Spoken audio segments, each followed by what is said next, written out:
नमस्ते दोस्तों। हिंदू धर्म में दीपावली का बहुत अधिक महत्व होता है। हर किसी को इस महापर्व का साल भर इंतजार रहता है। धूमधाम से मनाए जाने वाले त्योहार दीपावली की शुरुआत धनतेरस से हो जाती है। धनतेरस का पर्व छोटी दिवाली से एक दिन पहले मनाया जाता है। हिंदू पंचांग के अनुसार कार्तिक माह के कृष्ण पक्ष की 13वीं या त्रयोदशी तिथि पर धनतेरस का पर्व मनाया जाता है। इस दिन धनवंतरी देव, लक्ष्मी जी, कुबेर देव और यम की पूजा अर्चना की जाती है। इस दिन कोई भी सामान खरीदना बहुत ही शुभ माना जाता है।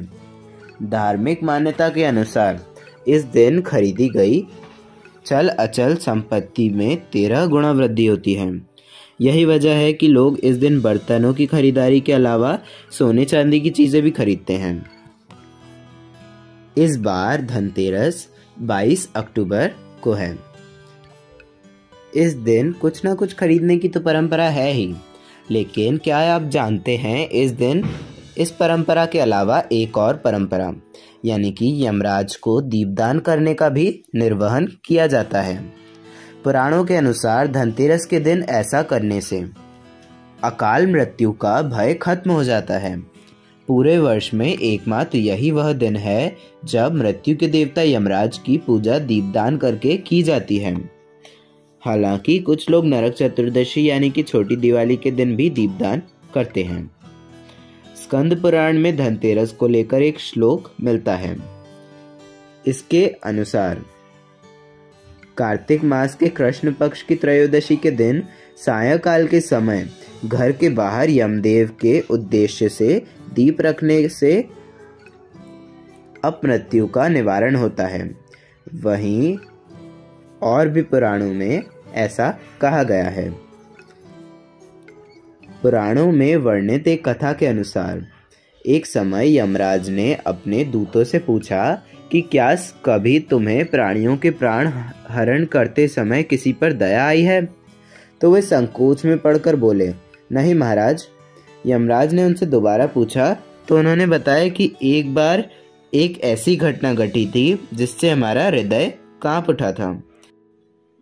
हेम नामक राजा की पत्नी ने जब एक पुत्र को जन्म दिया तो ज्योतिषियों के नक्षत्र गणना करके बताया कि यह बालक जब भी विवाह करेगा उसके 4 दिन बाद ही मर जाएगा। यह जानकर उस राजा ने बालक को यमुना तट की एक गुफा में ब्रह्मचारी के रूप में रखकर बड़ा किया। एक दिन जब महाराजा हंस की युवा बेटी यमुना तट पर घूम रही थी, तब वह ब्रह्मचारी युवक उस कन्या पर मोहित हो गया और उसने गंधर्व विवाह कर लिया। लेकिन जैसे ही चौथा दिन पूरा हुआ, राजकुमार की मौत हो गई। अपने पति की मृत्यु देखकर उसकी पत्नी बिलख बिलख कर रोने लगी। उस नवविवाहिता का करुण कलाप सुनकर हमारा हृदय कांप उठा। यमदूतों ने कहा कि उस राजकुमार के प्राण हरण करते समय हमारे आंसू नहीं रुक रहे थे। तभी एक यमदूत ने पूछा, क्या अकाल मृत्यु से बचने का कोई उपाय नहीं है? इस पर यमराज बोले, एक उपाय है। अकाल मृत्यु से छुटकारा पाने के लिए व्यक्ति को धनतेरस के दिन पूजन और दीपदान विधि पूर्वक करना चाहिए। जहाँ यह पूजन होता है वहाँ अकाल मृत्यु का भय नहीं सताता। कहते हैं कि तभी से धनतेरस के दिन यमराज के पूजन के बाद दीपदान की परंपरा प्रचलित हुई। धनतेरस के दिन शाम को मुख्य द्वार पर 13 और घर के अंदर भी 13 दीप जलाने होते हैं। ये काम सूरज डूबने के बाद किया जाता है, लेकिन यम का दिया परिवार के सभी सदस्यों के घर आने और खाने पीने के बाद सोते समय जलाया जाता है।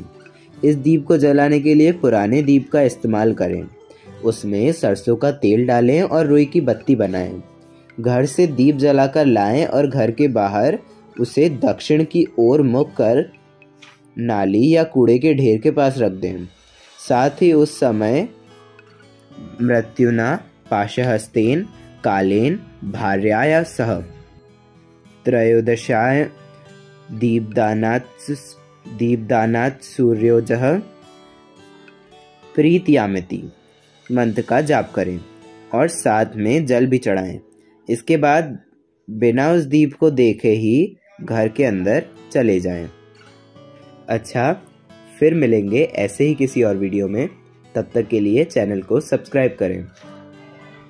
धन्यवाद।